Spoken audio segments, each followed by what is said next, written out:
সুনামগঞ্জের ছাতকে দুই গ্রামবাসীর সংঘর্ষে ৫০ জন আহত হয়েছে। সংঘর্ষ থামাতে গিয়ে আহত হন সংসদ সদস্য কামরুজ্জামান কামরুল। সংঘর্ষ চলাকালে সুনামগঞ্জ সিলেট মহাসড়কে ২ ঘণ্টা যান চলাচল বন্ধ ছিল। ছাতক উপজেলার জাউয়া বাজার সুনামগঞ্জ সিলেট মহাসড়কে এই সংঘর্ষের ঘটনা ঘটে। পুলিশ জানায়, খিদ্রাকাপন গ্রামের বাসিন্দা সাবেক চেয়ারম্যান আখলুস মিয়ার জমি কিনেন জাউয়া কোনাপাড়া গ্রামের মোহাম্মদ আলী বঙ্কু, কিন্তু জমি রেজিস্ট্রি করা দেয়া হয়নি।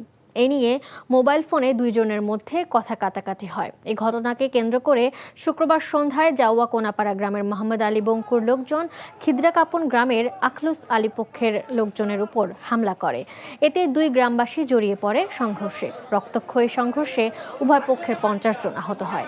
সংঘর্ষের সময় সিলেট সুনামগঞ্জ সড়কে যান চলাচল বন্ধ হয়ে পড়ে। সিলেট যাওয়ার পথে সুনামগঞ্জ ১ আসনের সংসদ সদস্য কামরুজ্জামান কামরুল ঘটনাস্থলে নেমে পরিস্থিতি শান্ত করার চেষ্টা ইটের আঘাতে তিনি আহত হন।